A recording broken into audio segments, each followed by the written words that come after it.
Hello to all my story lovers. Welcome back in Storytime channel. I'm Pallavi reading interesting stories for you. Today I'm reading The Demon Who Spat. This is a story written by the great Sudha Murty. Now let's go to the story.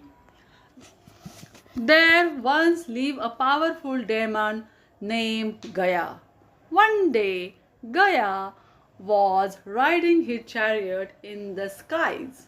Suddenly, he felt an excess of saliva in his mouth and impulsively he spat it out. Unintentionally, the spit fell right into the holy water that Lord Krishna was holding in his palms while performing a salutation to the sun god. Krishna looked around to see how the spit had fallen into his palms. As Gaya realized his folly and immediately hid from Krishna's line of vision, Krishna was upset and made a loud vow. I will kill whoever has dirtied the holy water in my palms. Gaya, who heard the vow loud and clear, became frightened. He prayed to the Devas, but nobody came to his aid. Then he went to the Arjuna. He knew that Arjuna would also not protect him if he knew the whole story. So Gaya hid half the truth and said, Someone has decided to kill me, sir. I am begging you for protection. You are a king and the protector of whoever approaches you. Please, I will die without your help.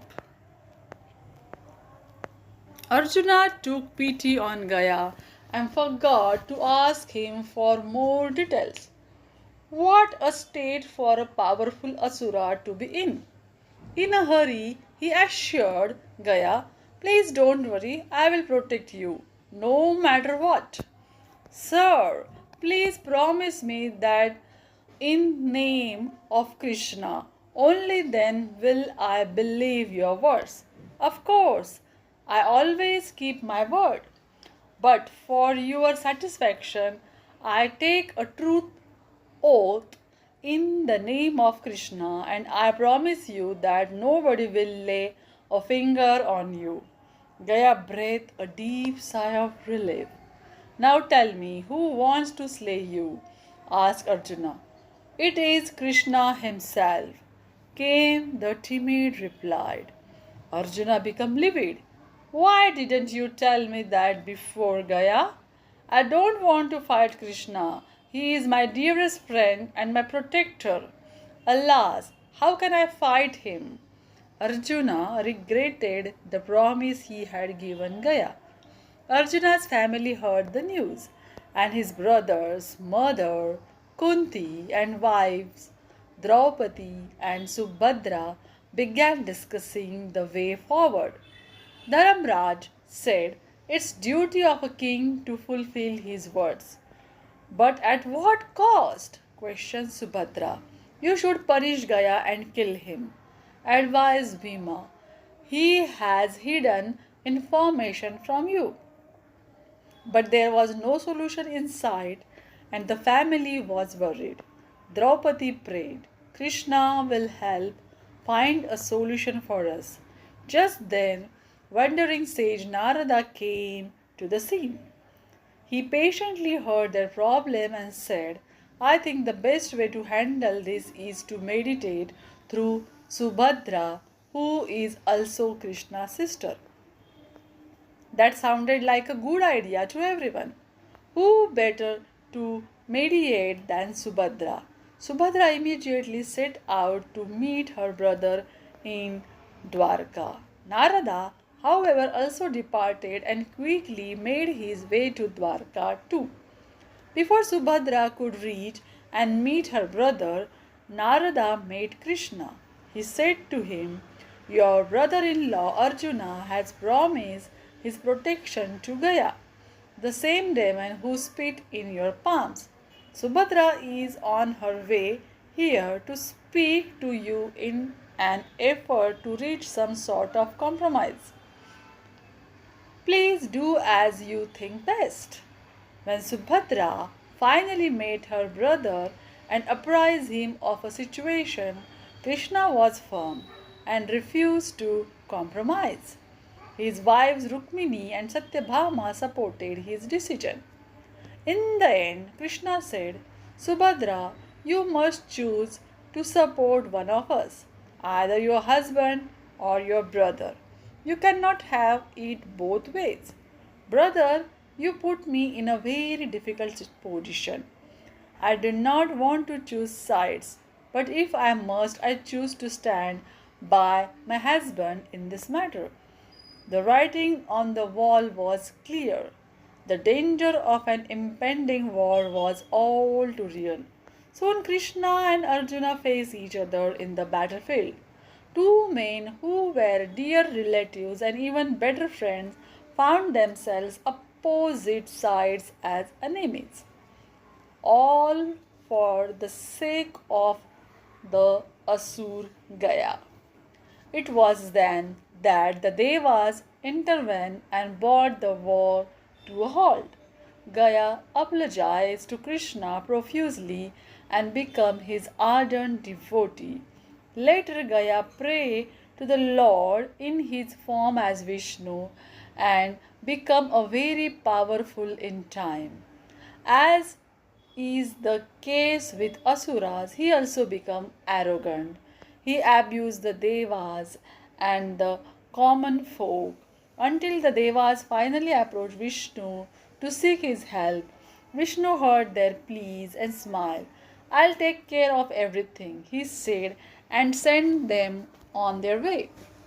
One day Brahma came to meet Gaya and said, You are such a healthy, tall, and well built man. Nobody has a body quite like yours. I intend to perform a great yajna, and for such a task one must choose an appropriate place. I strongly feel that the best place for my yajna is on your chest. Gaya stood in silence. He couldn't believe his good luck. Lord Brahma himself was approaching him for permission. What an honor! Gaya immediately agreed. Brahma and his team began construction of the Yagna Kunda, the vessel in which the Yagna would take place, on Gaya's stationary chest. With the passage of time, Gaya became restless and wanted to move his body. He prayed to Vishnu for help. I I have given my word to Brahma that I will cooperate for his yajna. Please help me so that I do not move or spoil the preparations in progress. Vishnu, the eternal protector, stood firmly on Gaya's chest to hold him down in such a way so as to disallow movement. Then Gaya requested Vishnu for another favor. O Lord, I think I realize now that I will not survive this yajna. I will be burned to ashes. I beseech you to make this area of place of pilgrimage. The place where I lay my head should be focus of the pilgrimage and name after me. Whoever performs the Shraddha here will go to heaven after their death. Of course, my child, your wish will be fulfilled, said Vishnu. Today, this place is known as Gaya, Vishnu Gaya, or Pitru Gaya, and is located in the state of Bihar. The river Falgu flows here.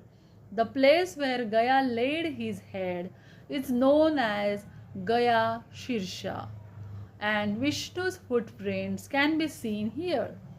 People pay homage to their ancestors here. Gaya thus has been immortalized, and the proof of his devotion to Vishnu continues to attract people from all over the country. Now, this is the story of Gaya. Do you like it? Then tell me in the comment box and subscribe our channel. Thanks for watching, guys.